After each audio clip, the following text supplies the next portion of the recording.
Hi, this is Jay from Analytics Bay. In this video, we are going to see Markdown Cell. So let's get started. Let's first understand what is a Markdown. Markdown is a lightweight, easy to learn markup language for formatting plain text. Markdown is a superset of HTML, so its syntax has a one-to-one correspondence with HTML tags. So let's create a Markdown cell. Click here to insert a new cell, and now go here and choose Markdown and write something like Markdown examples and press Shift Enter. Like the code cell, here also we press Shift plus Enter or Control plus Enter to run the cell. And when it runs, it displays the markdown in the formatted text output in place. Okay, so the cell where we write our markdown is called a markdown cell. This cell contains text formatted using markdown languages. It allows us all kind of formatting features like making text bold and italic, displaying ordered or unordered list, displaying tabular contents, including links, formatting codes, etc. Markdown cells are very useful, especially to provide documentation in the notebook. Now, let's see some of the examples. Let's start with the headers. Creating headers in Markdown is quite simple.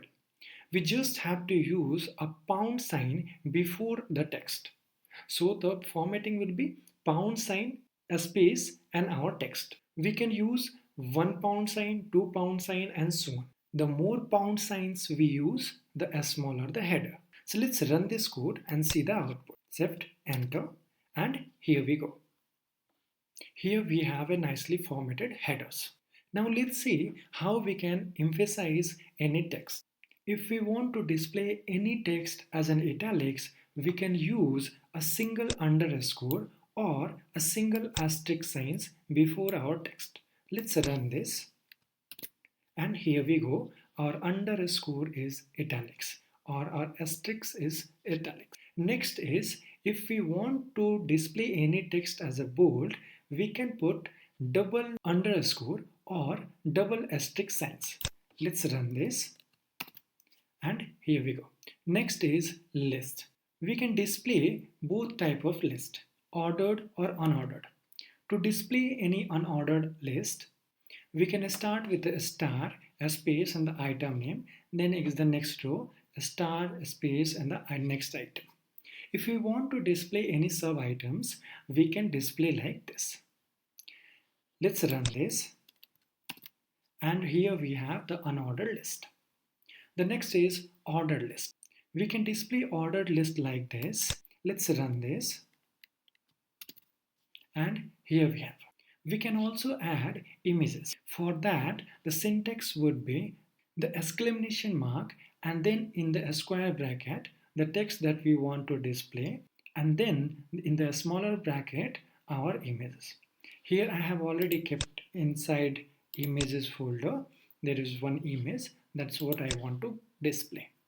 Let's run this. And here is our image. Next is links. To display any links, in the square bracket, the text we want to display, and then the link in the smaller bracket. If we want any title, we can display like this. Let's run this. Let's hover over this, and here we can see that this is the title of this link. We can also display the maths expressions. To display any inline maths expression, we can use a dollar sign before the math expression and after. Let's run this. Here we go.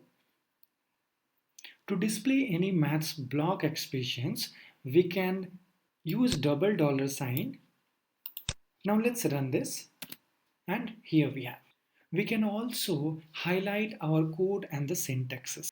To highlight our any inline code, we need to use backticks like this. Let's run this. And here we can see that our code is highlighted. We can also highlight our syntax. To do that, we need to use 3 backticks like this. Now let's run this. Here we go. We can tell the difference between the code and a markdown cells because the code cell has the labels on the left, whereas markdown cells do not. This was a brief about markdown cells.